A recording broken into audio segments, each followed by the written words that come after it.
अपना सलो न था, खत्म तो होना था। आपको यह जानकर बहुत आश्चर्य होगा कि कोलकाता का ऐतिहासिक हावड़ा ब्रिज एक बार गिरने की कगार पर था, जब राजेश खन्ना साहब पर फिल्माए जा रहे एक गाने की शूटिंग के दौरान हावड़ा ब्रिज पर खड़े हजारों लोग उस दिन अपनी जान गंवा बैठने ही वाले थे।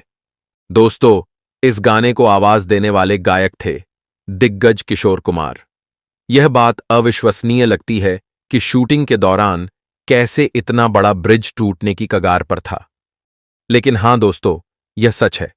जनता टॉकीज के आज के इस एपिसोड में हम किशोरदा द्वारा गाए गए उस गाने की अनोखी कहानी साझा करेंगे, जिसकी शूटिंग राजेश खन्ना साहब करने वाले थे, और फिर अचानक पुलिस की एक बड़ी टीम को बीच में हस्तक्षेप करना पड़ा ताकि हावड़ा ब्रिज और उस पर हजारों लोगों की जान बचाई जा सके। गाना कौन सा था दोस्तों, और हकीकत में हुआ क्या था उस दिन हावड़ा ब्रिज के ऊपर, सब कुछ जानेंगे आज के इस बेहद रोचक एपिसोड में। कौन है तेरा, नाम है क्या? नमस्कार दोस्तों, स्वागत है आपका जनता टॉकीज में।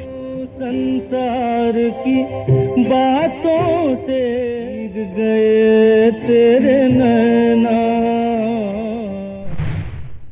70 के दशक के आरंभ में जब किशोर दा, खन्ना साहब और पंचम दा का डिमांड फिल्म इंडस्ट्री में सबसे ज्यादा होने लगा, उस समय की बात है जब फिल्म निर्देशक शक्ति सामंता, उत्तम कुमार और सावित्री चैटर्जी अभिनीत 1970 में रिलीज हुई एक बंगाली फिल्म से प्रेरित होकर उसका हिंदी रीमेक बनाना चाहते थे। ब्लॉकबस्टर फिल्म आराधना के बाद राजेश खन्ना और शर्मिला टैगोर की बढ़ती लोकप्रियता को देखते हुए शक्ति समंता ने अपनी अगली फिल्म, जिसका नाम रखा गया था अमर प्रेम, उस फिल्म में इसी जोड़ी को लेने का फैसला किया। फिल्म अमर प्रेम बंगाली फिल्म निशी पद्मा का लगभग हूबहू रीमेक थी, जो महान उपन्यासकार और लेखक विभूति भूषण बंदोपाध्याय जी की एक शॉर्ट स्टोरी पर आधारित थी।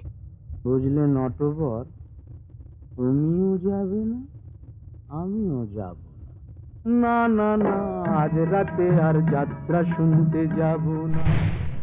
फिल्म निशी पद्मा की पूरी कहानी कलकत्ता में शूट होने के कारण शक्ति सामंता जी कलकत्ता शहर के सार को फिल्म अमर प्रेम के एक गीत में उतारना चाहते थे।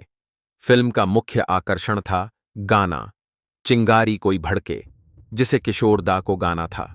पतझर जो बाग उजाड़े, वो बाग बहार खिला। निर्धारित तारीख पर जब प्रोडक्शन टीम हुगली नदी के किनारे हावड़ा ब्रिज के नीचे और आसपास की जगहों पर लाइटें लगाने पहुंची, तो कलकत्ता पोर्ट कमिश्नर और स्थानीय पुलिस दहशत में आ गए। पुलिस ने देखा कि हावड़ा पुल पर भारी भीड़ धीरे धीरे जमा हो रही है।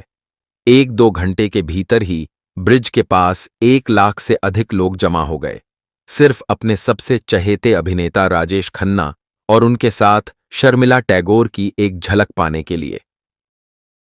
पुलिस ने तुरंत शक्ति सामंता को फोन किया, जो अगले दिन कलकत्ता जाने वाले थे, और उनसे गाने की शूटिंग रोकने का अनुरोध किया, क्योंकि पहले से ही लाखों लोग इंतजार कर रहे थे।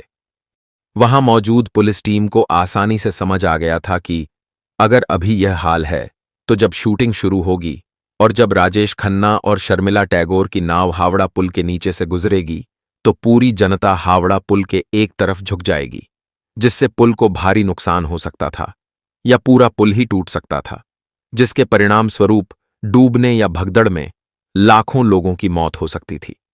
शूटिंग तुरंत रोक दी गई। शक्ति सामंता जी, जिन्हें इस गाने से बहुत उम्मीदें थीं, रिकॉर्डिंग स्टूडियो में बहुत उदास बैठे थे, और तभी किशोरदा स्टूडियो में आए। शक्तिदा को इतना उदास देखकर किशोरदा ने उनसे कारण पूछा, जिस पर शक्ति सामंता जी ने उन्हें बताया कि कोलकाता में गाने की शूटिंग क्यों और कैसे रोक दी गई।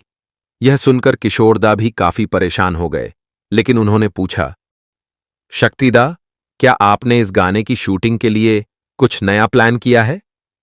शक्ति सामंतादा ने किशोरदा की ओर देखकर हंसते हुए कहा, मैं हावड़ा ब्रिज को मुंबई ले आऊंगा किशोर। और दोस्तों, शक्ति सामंता ने ठीक वैसा ही किया। दोस्तों, चिंगारी कोई भड़के गाने की पूरी शूटिंग मुंबई के नटराज स्टूडियो में हुई थी, जहां स्टूडियो के अंदर एक विशाल पानी का टैंक बनाया गया और शूटिंग के लिए हावड़ा ब्रिज का एक बहुत बड़ा प्लाईवुड कटआउट बनाया गया था। यह छिपाने के लिए कि यह सिर्फ एक शूटिंग सेट था, असली हावड़ा ब्रिज नहीं, स्टूडियो की रोशनी के सामने हिलते हुए दर्पणों से बनाई गई गहरी छायाओं और टिमटिमाते पानी के प्रतिबिंबों का इस्तेमाल किया गया था। और इसी तरह दोस्तों, एक सदाबहार गाने की शूटिंग हुई थी। गाने के ज्यादातर दृश्यों में क्लोज-अप शॉट्स का इस्तेमाल किया गया था और गाने के बीच बीच में हावड़ा ब्रिज को भी कई बार दिखाया गया था। कृपया नीचे कमेंट करके बताएं कि आपने यह गाना कितनी बार देखा है और गाने में हावड़ा ब्रिज का दृश्य कितनी बार आपका ध्यान आकर्षित कर पाया है। नाव डुबोए उसे कौन बचाए। दरअसल उस दिन किशोरदा चिंगारी कोई भड़के गाने का फाइनल वर्जन रिकॉर्ड करने आए थे, जिसे शक्ति सामंता जी को अगले दिन कलकत्ता ले जाना था। लेकिन किशोरदा उस दिन पूरा गाना सफलतापूर्वक रिकॉर्ड करने के बाद ही वापस गए। जब किशोरदा रिकॉर्डिंग रूम में प्रवेश करने ही वाले थे, तभी शक्ति सामंता ने किशोरदा से कुछ अनुरोध किया।